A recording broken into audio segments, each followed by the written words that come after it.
Hey guys and girls, it's Blackjack with 396 guitars. We have the L L2000 Series E neck on the bench. This is an ongoing restoration from the previous video, number 2 in the installment, I think. We're going to dismantle the neck. We're going to clean it and restore it to playing quality. We're not going to level frets or anything like that, but we are going to take some measurements on the frets and find out where we're at and check for level. It may result in further work that needs to be done on the neck, but today is dismantling and getting ready for the next step. This is the easier part because the body, from the previous video, you know we've already checked the electronics, did one repair, but we're going to do this one because it's a little bit easier, the first part. So bear with me, come along for the ride. I'm going to set up the camera and we'll go get to work. So get to work. So from the previous video, the first video that I shot, these are not the original tuning pegs for the L L2000 Series E. This, we did date it in the previous video. It is a 1981. The first year was 1980. Leo Fender started his new company with a couple of partners, and you can search the history on that. I'm not going to bore you with it. In 1979. So he went right to work, got this guitar in development, did his magic, which is his genius, and had these in production from, it started in 79 and had them in production by 1980. This particular model, or example, was dated November 1981. So, and as we talked about in the previous installment, it was before he got sued by his namesake company for looking too much like a Fender. And eventually you look at the new, you know, subsequent G&Ls after that lawsuit or cease and desist, whatever you want to call it. He had to alter this slightly and put a little teardrop in it, which I never liked. I like this one. So let's get to work. So we're going to take the tuners out. Let's get that out of there first, which is the string tree, rusty and crusty. Now I'm just dismantling. I'm not going all the way with cleanup today because some of this stuff is, well, damn. There's wax on this screw. So somebody at some point decided, oh, I'm going to wax my guitar, so I can hardly wait until it's time to clean this. But we'll get it cleaned up. That's a little crusty. I don't know. We'll get it cleaned up the best way that we can. Let me get rid of this paper. It's bothering me. I have my notes paper. You know, call it an invoice or what have you. These big fat ass nuts here, I am just going to plier them loose because they feel like they're already loose. But they are.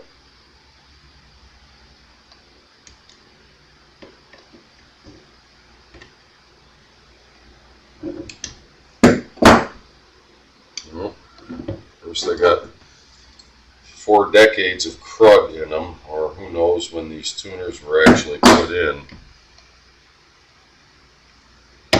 I put these kind of tuners on my own bases from time to time. We have mismatched screws here. Let's hope we get lucky with the whopped out screw lottery. This one is way too small.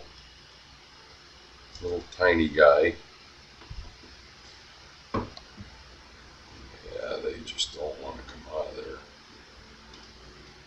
You see the difference? And this one's bent. Somebody replaced these and didn't know what in the wide world of sports they were doing. I'm gonna put them in here, but we're gonna change all the hardware eventually, probably, because I don't trust that already. Let's see if this nut is gonna cooperate.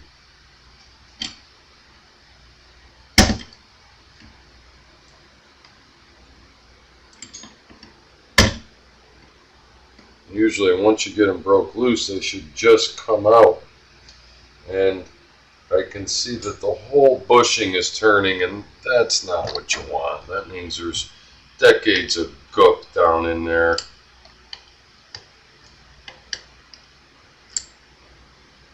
I'll clean up the nuts and all the other gear too. Yeah, and in a restoration like this, you have to go all the way. I could have just strung it up and left this thing like it is, but I don't think so. Let's just see if we get lucky.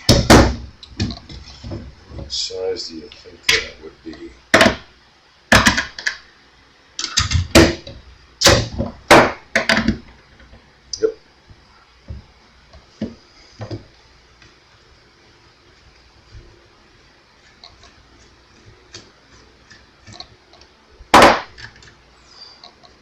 Whole bushing. Oh, the bushing is snapped off. Oh, it's not a bushing at all. There's no bushing in it. Well, that explains a lot. We're going to have to get bushings for it. There's supposed to be a bushing in there. It'll never hold tune like that. That's why that guy was bent. Or this guy was bent, because this thing is trying to move around in there. There's supposed to be a bushing. That's just a washer. Alright, well, you never know what you're going to find. These seem to work well. They're not loose. They seem to have good action, front and back. I think these are salvageable, but we're going to have to get. So the bushing is actually the nut. Alright, never mind. And it's. No, that's a little wonky. So we're going to clean out these holes, that's for sure. Alright, sorry. My mistake. This is the bushing. I put showlers on mine, and the showler, when I built my bases, I haven't seen this kind. Or I haven't seen them in a long ass time that I forgot. Mine, you put the bushing through, then the mechanism comes from the other side, and you attach it. And that's it. It's secure. But these are good. We'll clean them up and we'll make them work right. Let's get them all off. I'm not going to take the screws off until we get the bushing out. But that still doesn't explain how that screw got bent. Somebody messed something up.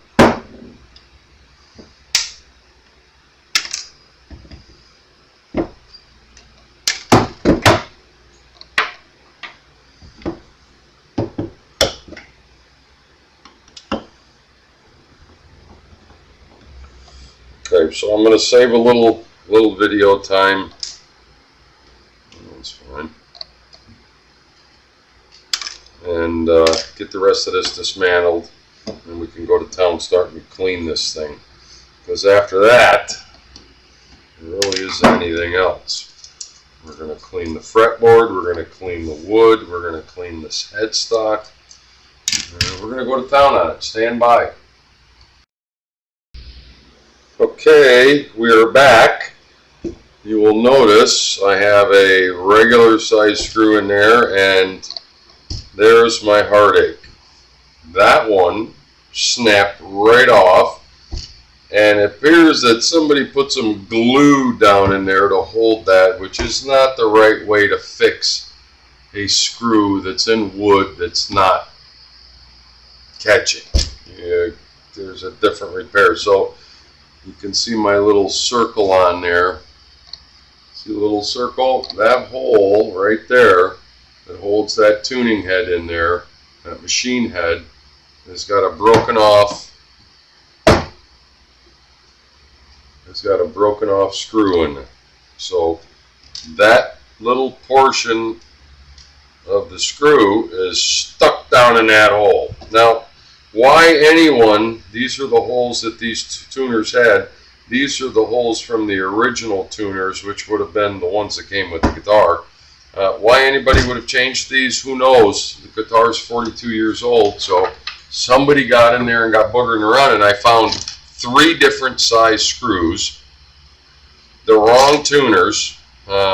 These are not bad tuners. I'm not saying that they're bad tuners. In fact, I think they're either a Grover or a Schaller, or if they were Fender, they would probably have an F on them somewhere, but they're similar to what I use.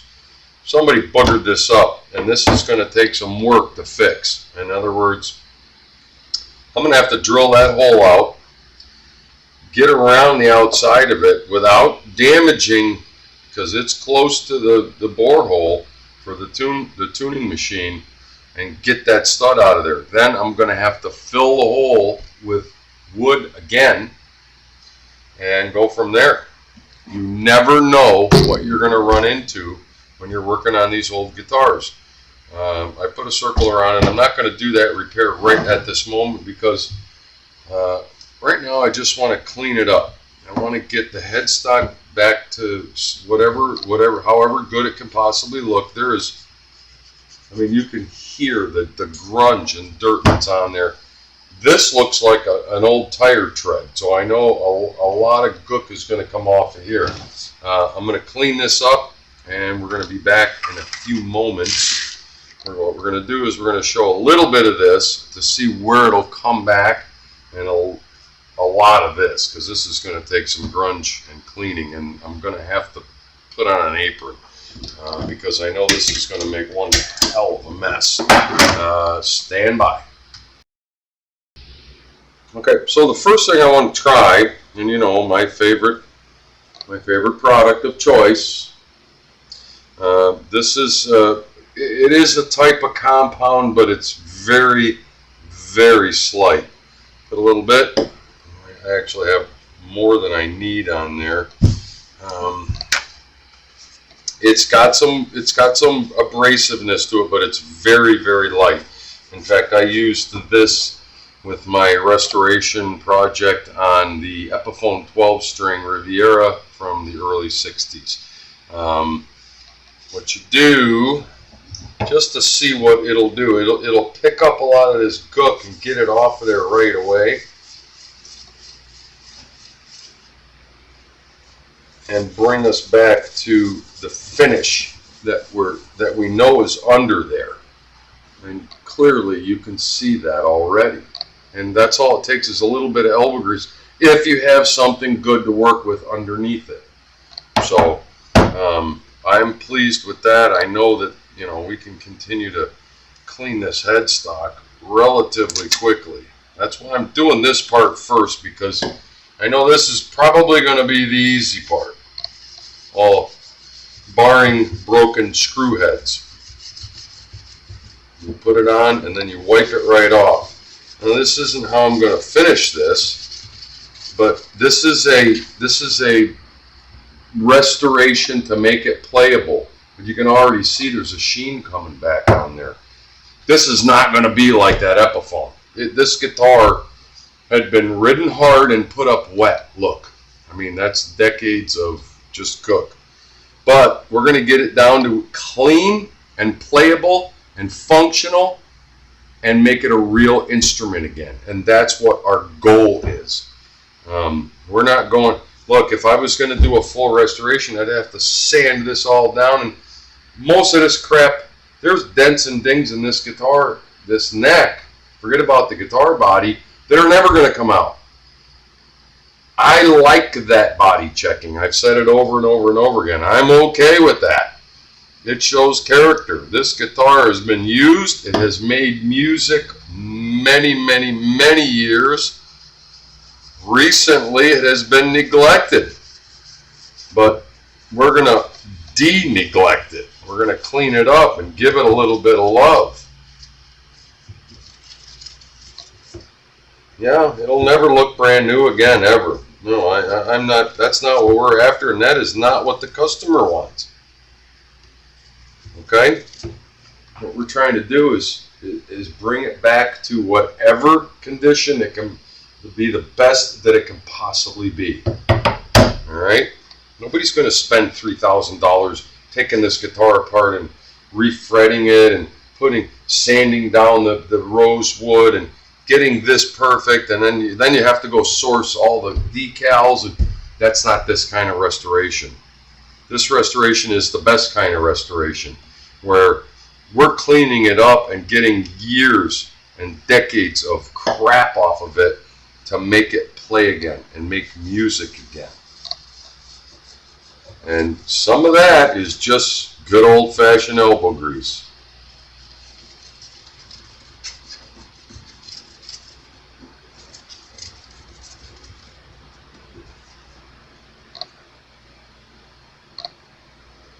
Not bad, but you can see this guitar, some parts of it look like it was dragged behind the gig bus, you know.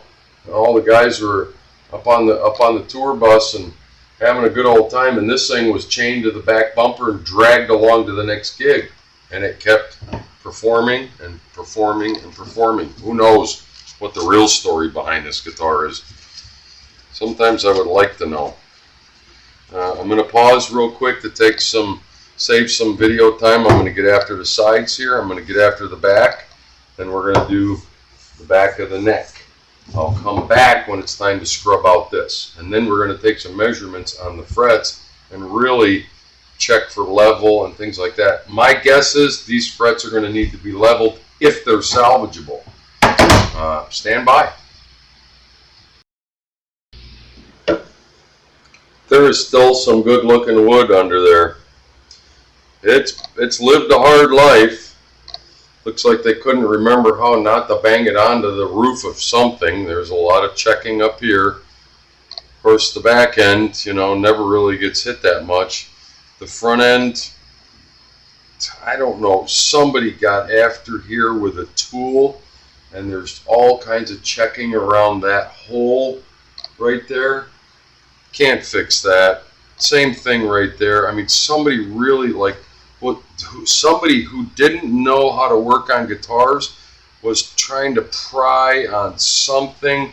Probably the same idiot that changed the original tuners out on it. And somebody said, "Oh no, you need these kind of tuners on there."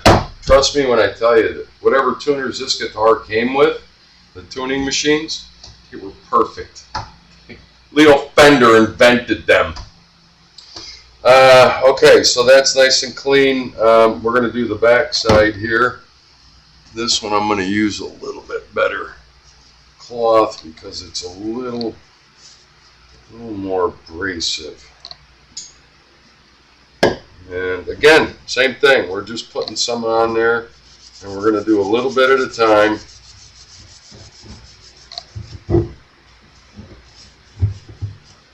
And then wipe it off. How many times have you seen me clean something and you go, damn? But there's wood under there. A lot of checking too. I swear, I think this guitar was owned by a punk rocker. Boy, be something if this thing was owned by Johnny Rotten or somebody like that. Or Sid Vicious. Let's say Sid Vicious. Was it Johnny Rotten or Sid Vicious was the bass player? I don't even remember. My good friend Jason in Montreal would know. I can't remember. Sid and Nancy. It was Sid Vicious. He was the bass player for the Sex Pistols. It looks like he dragged this thing behind him wherever he went instead of taking care of it. But that was the punk mentality. Maybe it still is. I don't know. I never got into it myself. Too much of a rock and roller. Too much of a blues man. Wow, there's so much gook coming off of this. Doesn't matter if it gets on the fretboard. Wow, a lot of body checking. But man, it speaks volumes to the, there's blue paint splattered all over it. Some of it flecks off, some of it doesn't. But man, even after all the abuse this guitar has been through, the finish, still the wood and the finish is still going, screw you, throw me your best, take your best shot. All we're doing is cleaning it up and making it play right. I would be proud to have this guitar after I finish it in my collection, just because of what it is. And I know I'm going to make it play like $1 million, so that helps a lot too.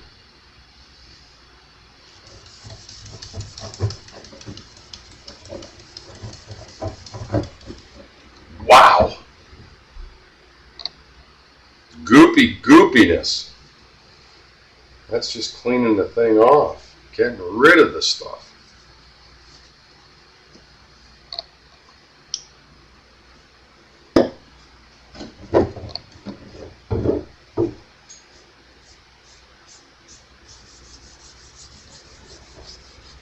I may have to do this twice. I'll do the second one off camera because damn,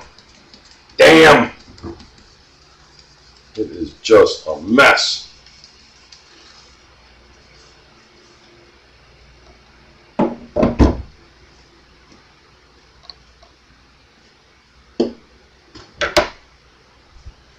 Okay, there's some more of that blue paint.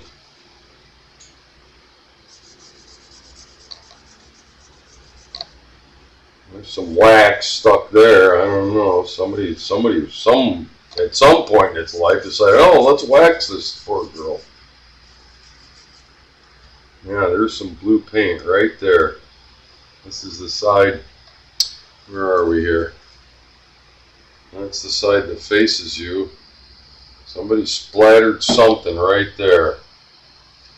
And it ain't wanting to come off, and I'm not going to force it to come off because that's not what we're after with this guitar.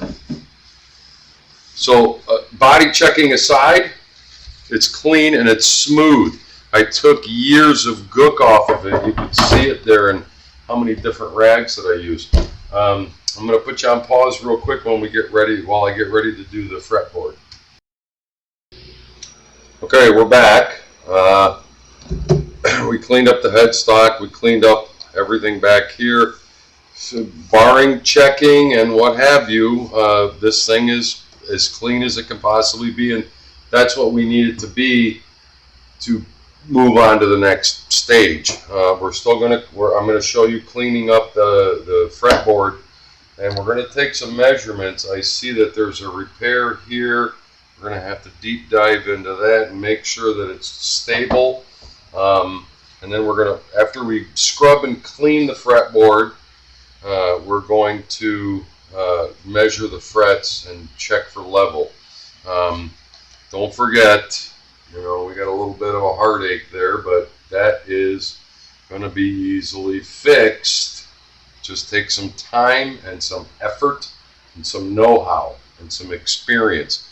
You have to over drill that hole, pop that whole thing out, get it out of there, and then put a hardwood peg in and clean it up and re-drill it so that it can accept the new machine.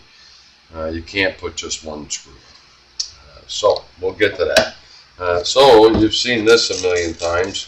This is called the Scrub Brush Aztec 2-step.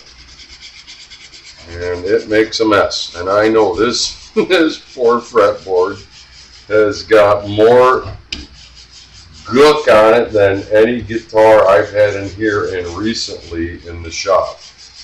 But let's get it cleaned off like the rest of it and see what we have to work with. As I said, I already see one.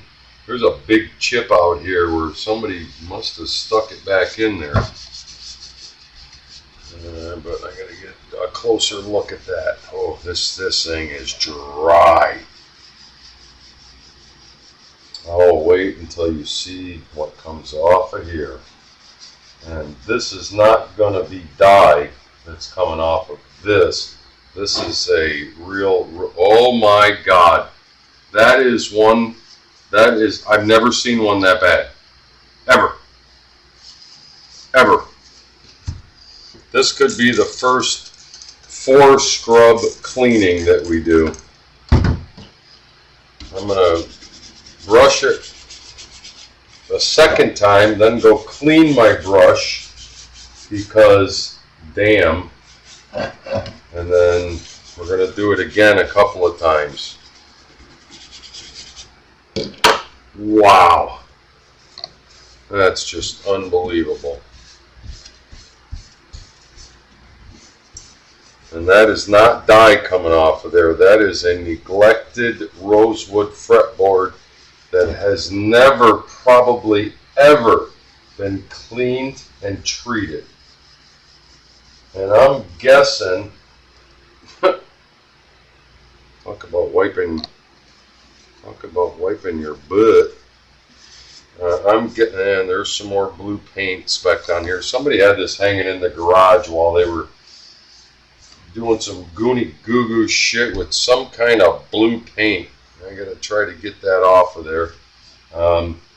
I'm gonna go clean my brush, and we're gonna do this a couple more times, and then we're really gonna treat it with some linseed oil. Stand by.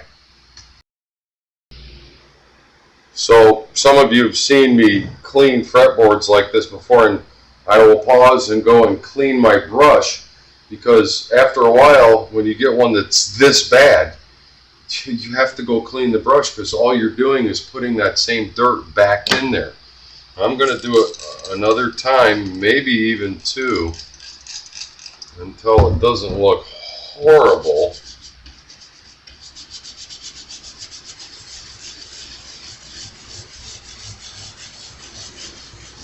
Boy, I hope that chip out doesn't come out of there. That's going to be a repair later on. I can actually feel it with my finger. Look at the poop on my finger, just from touching all that dirt. I'm gonna need a tetanus shot after I clean this guitar.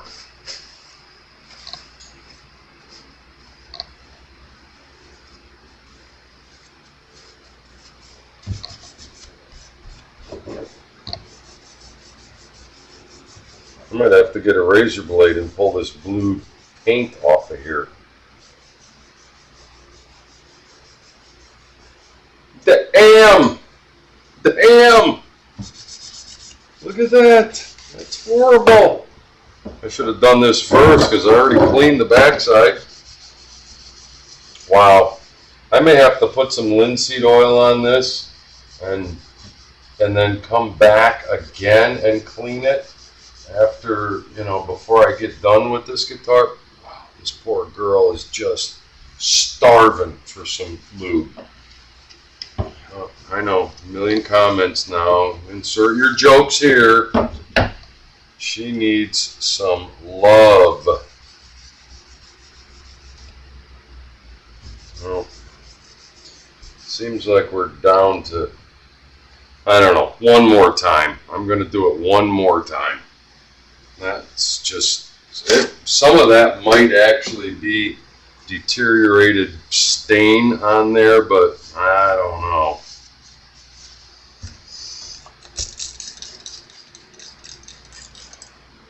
This time I'm not going to brush it. I'm just going to wipe it. Yeah, that's not so bad.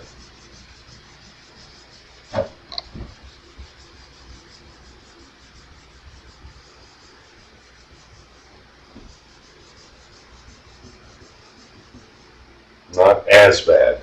Still pretty bad, but not as bad. Wow. This thing is going to soak up some treatment. Yeah. Well, before I do that though, I'm just gonna take some measurements here. The first thing I'm gonna do is check the fret level.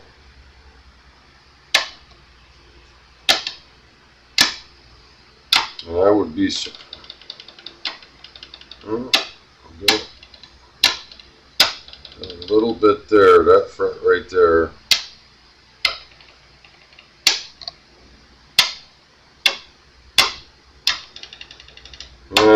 this thing's going to need probably some fret leveling.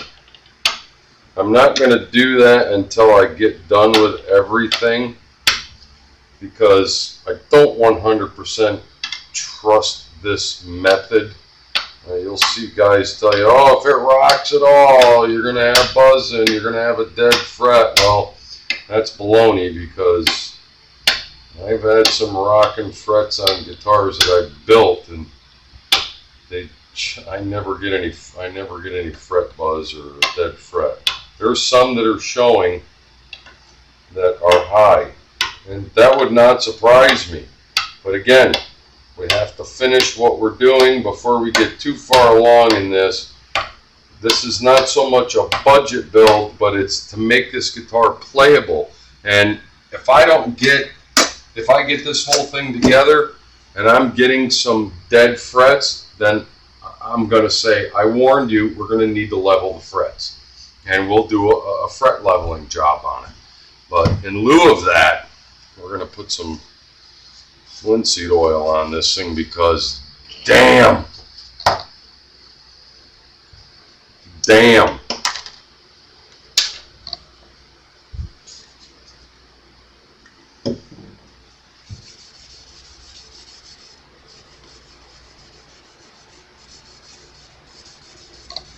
This poor girl is starving. She hasn't been fed in a long time, if ever. And there's just no excuse for that. This girl's getting the love that she needs now. I'm going to do this a couple of times, I'm sure. And you can see I'm putting it on pretty heavy, because I know that rosewood is going to suck this up like there's no tomorrow. There's our chip out right there. I don't know if the camera is picking that up, but there is a right there. Looks like a piece of the fretboard came off at one point, and somebody looks like they probably just glued it back on there. It's probably going to need to be sanded down, and another my application of CA glue into it. And when I get done with it, you won't even notice it. I'm going to have to remember to make a note of that on the customer sheet.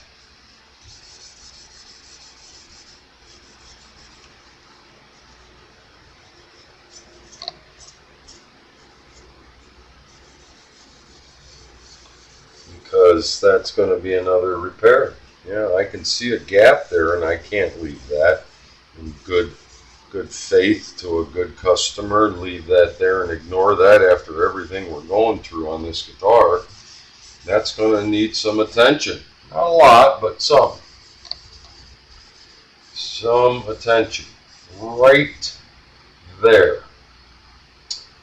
Yeah, it looks like it came chipped off or cracked. Oh yeah, the crack goes all the way across there. Somebody at some point glued that chip out right back into it, but didn't take the time to fill it and sand it and fill it with CA glue, because right there I can feel it. It catches. If it catches, it doesn't even catch my fingernail. It's catching the ridges in my finger tip. That's not the right way to repair that. Wow, what a difference! Look at how beautiful that fretboard looks now, and I'm going to treat it one more time. I mean, because we can. Because I know I'm going to come back to this thing in 2 days, and it's going to be drier than a popcorn fart again. And after I do this again, I'm going to pause while I do the second app, and I'll get right back to you. That is how you restore a 42-year-old neck that has been absolutely abused. You clean it up. You take some time. Now, again, we're not repairing all the body checking on it. It's too extensive to even note. But what we have done is brought it back to some glory, some life. It's clean, it's smooth. You got some scratches, you got some dings. The board was dry, so dry. Look at how black that board is. That Leo used the best materials. Now, we still have to address this little guy right here. I don't know if the camera can pick that up. I'm going to try to get my camera to focus that right there. Somebody repaired it once, but I'm going to tell you what it needs right now is to have some CA glue injected into the remainder of the crack. In fact, it looks to me like there's a blob of some sort of glue that never got sanded down still on it. Oh yeah, there's globs of glue that never got sanded down. There's a crevice, an actual crevice of the crack still remaining. We have to inject the thinnest of thinnest glue, CA glue in there, just enough that it doesn't seep out. But what we want it to do is fill that crevice, bind whatever wood is not touching, and then sand it off clean, nice, very gently sand it off so smooth, because right there, when he's fretting that note right there, he could feel it. It could even chip that wood back out again. You don't want that. That's not how I do it. That's not how I do things. I'm going to make sure that that gets repaired. I'm going to make a note of it right now. I'm going to call it a day, guys. That's a lot of work, and that was the easy part on the neck. And we still have two repairs: a chip out on the fretboard and a hole in one of the screws that broke off. I'm going to have to over drill it and repair it. Over drill it, pull out the damage, put a dowel in there, hardwood dowel, so that it can re-drill and accept the tuning machine when it's ready to go back in. So a lot of work ahead of us on this GNL, but you know my mantra: every guitar player deserves to have their instrument play as well as it can possibly play. These are the kind of guitars I love to work on. Thanks for coming along. We'll talk soon.